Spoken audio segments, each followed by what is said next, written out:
शांता सीता को अनुसुईया व अत्रि मुनि के आश्रम ले गईं। अनुसुईया अरुंधति की तरह अपने पतिव्रत्य और सतीत्व के लिए विख्यात थी। वे रेणुका की तरह नहीं थी। उन्होंने कभी स्वप्न में भी परपुरुष के बारे में विचार नहीं किया था। ना ही वे अहिल्या की तरह थी जिन्होंने व्यभिचार का सहारा लिया। नमस्कार दोस्तों, स्वागत है आप सभी का हमारे चैनल में। हम पढ़ रहे हैं पुस्तक सीता, जो कि लिखी है देवदत्त पटनायक जी ने, और हम इसका खंड 4 पढ़ रहे हैं। तो चलिए उसी को आगे पढ़ते हैं। एक बार 3 मोहक तपस्वी उनके पास आए। उस समय अनुसुईया के पति बाहर गए हुए थे। वे तीनों बोले, हम पिछले 12 वर्षों से उपवासी हैं। हमें अपना उपवास तोड़ने के लिए किसी मुनि की पत्नी का स्तनपान करना होगा। क्या आप हमारी सहायता कर सकेंगी? अनुसुईया ने हामी भर दी। उन्होंने उन तीनों युवकों को अपनी संतानों के रूप में देखा, जो उनके पास कभी थी ही नहीं। उन्होंने जो ही अपना आंचल नीचे किया, वे तीनों युवक नवजात शिशुओं में बदल गए। तब उन तीनों की पत्नियां अपने पतियों की ओर से क्षमा याचना करने आईं, और अनुसुईया ने जाना कि उनका इस मांग के पीछे क्या अभिप्राय था।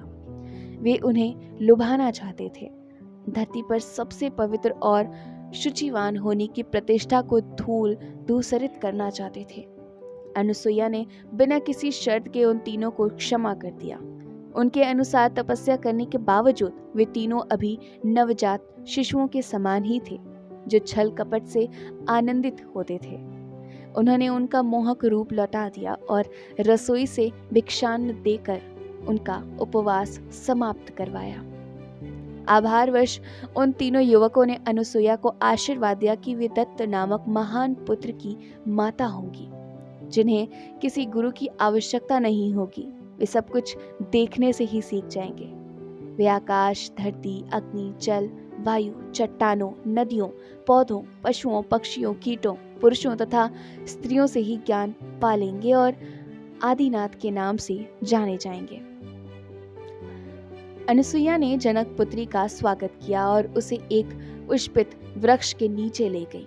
वहां उन्होंने उन्हें उनकी काया के वे रहस्य बताए जो अब प्रकट होने लगे थे। उन्होंने सीता को एक वस्त्र, एक माला तथा उपटन का पात्र दिया।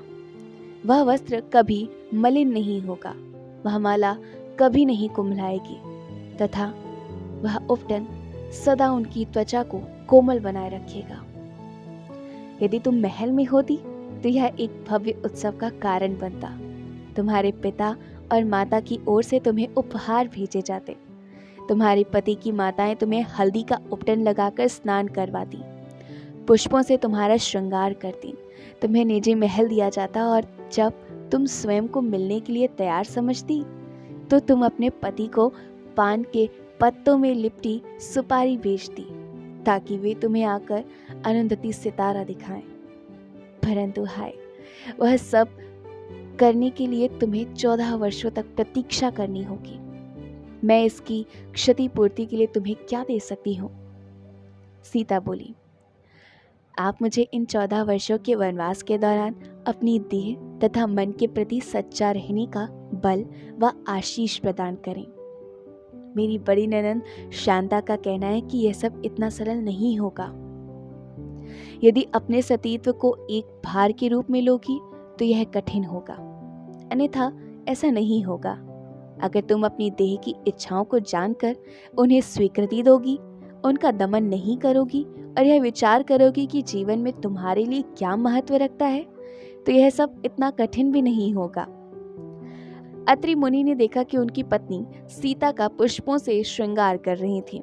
उन्होंने राम व लक्ष्मण से पूछा, बसंत ऋतु है और चारों ओर पुष्प खिले हैं, क्या भौरा मकरंद का लोभ नहीं करेगा?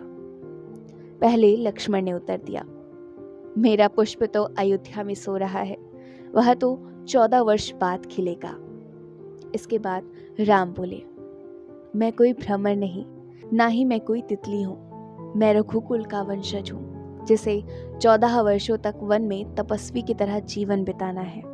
मेरा मन किसी भी चीज से विचलित नहीं होगा।